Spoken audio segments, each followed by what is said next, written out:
So, Elden Ring, a game that exploded in popularity in the last few months. Well, exploded isn't even the right word for it at this point. Even I, who thought would never be able to get into the Dark Souls franchise, is having a blast with the game. That's when I remembered something. Back in Sora's reveal trailer, there were a lot of people saying Dark Souls when they saw Mario approach the fire on the ground. So how about it? How can our Tarnished warrior work in Smash? I do have to say I haven't completed the game yet. I'm trying to take my time with it. I will also try to show as little spoilers as possible, but there will probably be background footage of various boss fights and whatever, so I don't know. The Tarnished will be on the heavier side, close to Ike. They will have 2 jumps and none of the other movement options like crawling, etc. The Tarnished will also have a shield on them that would work similar to Link's and Hero's shields, blocking certain projectiles if you're standing still. This will be the medium-sized heater shields from the game. Now, there are a lot of weapons in Elden Ring to choose from, and I mean a lot. I'll be trying to use most weapon types, but I probably won't be able to use all of them. Also, the weapons themselves will be the most basic versions of the weapons that you can get usually at the beginning of the game. Jab will be a quick punch and then 2 strikes with a sword. This will be quick and have a decent amount of damage on it. Forward tilt would use the dagger for a quick swipe forward, and you can press the attack button again for up to 3 follow-up attacks, with the Tarnished quickly swiping left and right with the dagger. Up tilt would use the axe and would be similar to Steve's up tilt, being slower than the other tilts but stronger to compensate. Down tilt will be the crouch attack with the sword, being a quick stab downwards that can be used to poke opponents into the air. Dash attack would have the Tarnished swing a halberd from left to right, with the end of the halberd doing more damage than the shaft. Side smash would use the chargeable heavy attack that you can do with the curved greatsword, being extremely powerful but with a long startup. Down smash would be a shortened version of the dual wield greatsword jump attack, where the Tarnished will just slam 2 greatswords into the ground on each side of him, without the jumping up part. Up smash would use a rapier and will have the Tarnished thruster upwards into the air. This can cause opponents in front of you to be sent in the air as well, and is a good kill move if you're ever underneath anyone. Think this move similar to Marth's up smash. This move comes out really quickly but has a bit of end lag. Neutral air would use the daggers again. This will be a quick 1-2 slash that can combo into itself at lower percents. Forward air would use the lance. This will be similar to Byleth's forward air, in that it's stronger at the end of it and can combo into itself, as well as being a good kill option off stage. Back air would use the halberd, swinging left to right behind the Tarnished. Again, the end of the halberd is extremely powerful, but the shaft isn't. Up air would use the axe again. Like Steve, this can juggle opponents at lower percents and can kill at higher ones. Down air would be the heavy jumping attack with the greatsword, slamming the weapon into the ground with a tremendous amount of force. Like similar falling down airs, this will continue travelling downwards until either the Tarnished hits the ground or after a certain distance is covered. Because of the way I would like the Tarnished special moves to work, I would need to explain the character's gimmicks first before going on to the moves. So let's do that. The Tarnished will have 2 gimmicks, one being unique to them, and the other, well, isn't that unique. The first gimmick is shield stance. In Elden Ring, shields are just as important as dodging, allowing you to tank hits at the cost of your stamina. In Smash, you can activate shield stance mode by pressing the shield and then the special button, like how Inklings can recharge their ink and Steve can warp the crafting table to himself. While in shield stance mode, the Tarnished will hold the shield out in front of them and block attacks from the front. With your shield up, your walk and run speed will be slightly slower and you're only able to jump once. This shield can take up to 50% worth of damage, and once it has reached that threshold, you'll be stunned and put into this shield break animation, similar how K. Rool's belly shield works. You are able to leave shield stance mode by either using your regular Smash bubble shield or by dodge rolling or spot dodging. Just as in Elden Ring, for Smash you need to know when is the best time to shield and when is the best time to dodge. And just like the regular bubble shield, this shield will have its endurance recharge back over time. However, the recharge will be slower if you are still in shield stance. This mechanic, just like shields in Elden Ring, can be completely ignored if you don't want to use it. However, if you ever do want to use it, just know that your trusty shield is always there for you. The second gimmick is, while simpler to describe, is actually a lot more complex. In short, this will be the weapon swap down special mechanic like what Min Min has, with the available weapon affecting your special moves. Although down special will actually have another move tied to it, which can be activated when the right conditions are met. The weapons available with this down special are follows: a straight sword, a great sword, a halberd, a glintstone staff, which is basically a form of magic in this game, and a bow in that order. When you start the match, you'll automatically start with a straight sword, and pressing down special will allow you to cycle through these weapons, with an icon on the HUD letting you know which weapon is currently selected. Although 5 weapons may seem a bit much, as Min Min just has 3, I think with enough practice people can get used to it. And what's a Dark Souls game without having to practice things over and over again? Anyway, let's get into the specials themselves. As mentioned before, the weapon selection gimmick will affect your specials. However, it will only affect neutral special, side special, and the secondary down special. As such, we will do up special first in order to get that out of the way. Up special will have the Tarnished jump onto their horse torrent and soar up into the air using these horse jump pad gust of wind thingies that can be found across the world. These things send you up really high, and will do the same thing in Smash. The gust of wind can also send other players flying upwards, and hitting players with torrent itself is also a sound strategy. Use this move wisely and you should never have an issue getting back to the stage, and you may even be able to send players into the top blast zone if you manage to send them up high enough. Now for all the complex stuff, all the other special moves. These moves will mainly be taken from the Ashes of War that you can equip on your weapons. Ashes of War are basically weapon skills that consume magic on cast. However, in Smash, the Tarnished won't have any magic meter or anything like that, they'll just be regular moves. Keep in mind that, as I haven't actually finished the game and I'm trying to avoid spoilers, the Ashes of War used here are mostly from the early part of the game or available in the starting areas. Although yes, some Ashes of War would work a lot better for this moveset, either I'm too underleveled to use them, or they're just impossible for me to get at this point in time. Like with Min Min, when a weapon is selected, the Tarnished will use that weapon for their neutral, side, and alternative down special. This alternative down special will be the new guard counter mechanic from Elden Ring. So it's basically a block and counter move that changes a bit depending on the weapon you're currently using. The guard counter will have a 1.2 times damage multiplier, and if any countered move would do over 35%, the opponent would go into their dizzy animation after it hits. Just like how you can stagger opponents in Elden Ring with powerful guard counters. Onto the weapons themselves. As stated before, the default weapon would be the straight sword.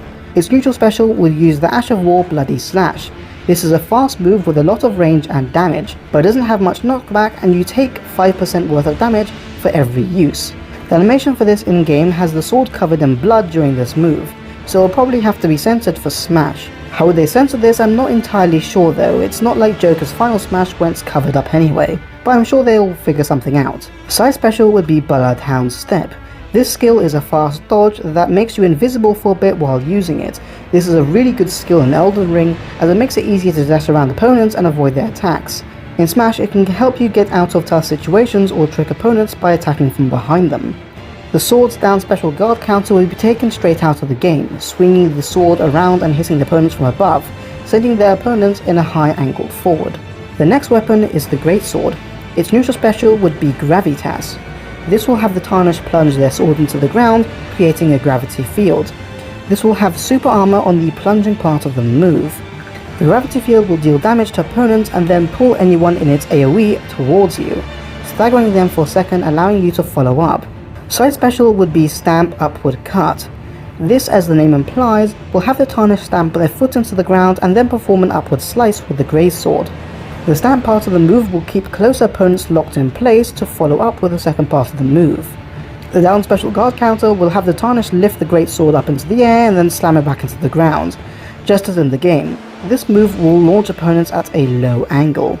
Next is the Halberd. Neutral special would be Stormcaller, which spins the halberd around you multiple times, with the final hit being the most powerful. Side special would be Repeated Thrust, which quite obviously will have the Tarnished thrust forward multiple times. The halberd's guard counter would look like a mix of the sword and the Great Sword variants, being both a swing around and a slam down, and would launch opponents at a semi-low angle. The fourth weapon would be the Glintstone Staff, which uses magic spells and not Ashes of War, with neutral special being the most basic spell, Glintstone Pebble. This is a spammable projectile that locks onto the opponent on cast and travels at a decent speed towards them. Side special would be Rock Sling and would have 3 rocks emerge from the ground and then get shot forward towards the opponent, but will travel slower than Glintstone Pebble. The Glintstone Staff can't actually counter anything in Elden Ring, but in Smash, using guard counter with it will have the Tarnished jump backward while firing off a blast of magical energy. The final weapon would be the Bow, neutral special being Barrage, which allows you to continually shoot arrows as long as you are mashing the button. Similar to Banjo's neutral special, these will do less damage the more you use it. Side special would be Mighty Shot, which will be a single powerful shot that will travel really fast and use fire arrows instead of regular ones. Like the staff, bows can't actually counter in Elden Ring, so for down special, the Tarnished will jump backwards and fire off 3 arrows towards the opponent. I think this has taken long enough, so let's move swiftly on. The Tarnished will grab opponents with their hands and pummel with the dagger. Forward throw will have the Tarnished push the opponent forward and stamp them with their feet, similar to some of the sneak critical attacks you can do. For down throw, the Tarnished will push them into the ground and stab the greatsword into the ground, i.e. through the opponent. This throw will deal the most damage and leave the opponents in the same dead on the ground state as Snake's down throw. Up throw will be taken from what I'm assuming is an in-game cutscene that has appeared in the trailer, however I haven't reached that part of the game yet. To be more. Is this attack not just perfect for an up throw? In Smash, this would use the rapier and the Tarnished will throw the opponent up into the air and then stab them with the rapier, before sending them flying upwards. Back throw would be the same as the forward throw, but this being the full critical hit animation, stabbing the opponent with a straight sword, then stamping on them to pull it out. This one does more damage than forward throw, but the animation itself takes longer. In Elden Ring, all of these attacks, and most attacks in general for that matter, have blood effects. These would obviously have to be removed for Smash. Now, because I'm an idiot and I couldn't help myself, I've added a gimmick to the final Smash too. That being that the final Smash will change depending on what down special weapon is currently equipped by the Tarnish. As with the neutral and side specials, these would use various Ashes of War. When the straight sword is equipped, the Tarnish's final Smash will be Stormblade. This will have the Tarnish thrust sword forward 3 times, with each thrust releasing a wind attack. These will be multi-hitting projectiles, however as this is a final Smash they won't be able to be reflected. For the greatsword, the final Smash will be Carrion Greatsword, which will have the Tarnish create a massive greatsword with magic and then slam it into the ground, dealing massive damage, but the animation takes a while. The Halberd would use Sacred Rings of Light. This will send out 3 rings of holy magic straight forward. Like Stormblade for the sword, this will be 3 multi-hitting projectiles that can't be reflected. These travel further than the wind attacks and do more damage, however they have less horizontal range. For the Glintstone staff, this final Smash would use the spell Magic Downpour. This will summon a magic ball above the Tarnish, which will shoot out 3 magical homing projectiles at a time, 5 separate times. Even though the damage of each projectile isn't much, if you include the homing aspect of the move, it can rack up pretty quickly. Plus, if you hit your opponents while they're already in the air, you can possibly cheese them out of a stock by flinching them off stage. The final Smash would be for the bow, using the Ash of War Rain of Arrows. This will have the Tarnish shoot an arrow in the air, but 5 arrows fall back down. Each of these arrows fall slightly further away from the previous one, causing a wall of arrows to rain on the stage. This attack would use sleep arrows from Elden Ring, putting those that get hit by at least 2 arrows to sleep. As usual with these kind of effects, the more damage your opponent has when getting put to sleep, the longer the sleep effect lasts. For their on-screen appearance, they'll appear sitting next to a Site of Grace. They'll then stand up and the Site of Grace will disappear, basically the same way as the Tarnished teleports to Sites of Grace in-game. For taunts, the up taunt will cycle between 2 different emotes, the Ring emotes and the Solaire T-Pose emote. I had to include the T-Pose somewhere in there after all. Side taunt will have Torrent the horse appear behind the Tarnish and walk up to them. The Tarnish will pat Torrent on the back, and then Torrent will run off and disappear. Torrent will actually appear on a different side of the Tarnish depending on what direction side taunt is pressed. Pressing right will have Torrent appear from the left and run off to the right, and vice versa. Down taunt will have the Tarnish sit onto the ground and a Site of Grace will appear next to them. This taunt will stay active until you move again or shield. This taunt also has a 25% of having Melina appear beside the Tarnish next to the Site of Grace. This doesn't actually change anything and is just for fan service. Melina will disappear after the taunt is deactivated. For victory animations, the first will have the Tarnished ride in on Torrent, then jump off and pat Torrent on the back. The second would have the Tarnish slowly walk up to a Site of Grace and then sit down to rest, the same thing that a lot of people will probably do after a hard battle. The final victory animation would be a bit unique.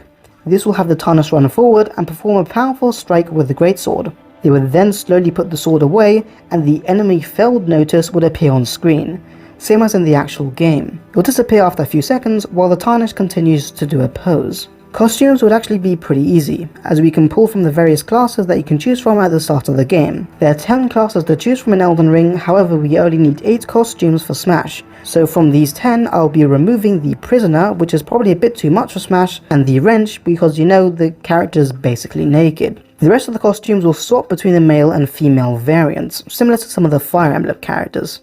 This gives us the male Vagabond, female Warrior, male Hero, female Bandit, male Astrologer, female Prophet, male Samurai, and female Confessor. It must be said that even though different classes start off with different weapons in Elden Ring, everyone will have the same thing here, having all the weapons mentioned before as well as the shield. Elden Ring is an amazing game, and if you are able to, you should definitely play it. That said, the moveset displayed in this video is probably way too much to be actualized, and I understand that. Honestly, I just really enjoyed playing Elden Ring and wanted to see what I can come up with. Plus, it's not like we're going to be getting any new Smash characters anyway now, as the game is already over. Anyway, I hope you enjoyed the video, and if you didn't, I at least hope it will push you to give Elden Ring a try. Either way, that's it for me for now, and until next time, see ya.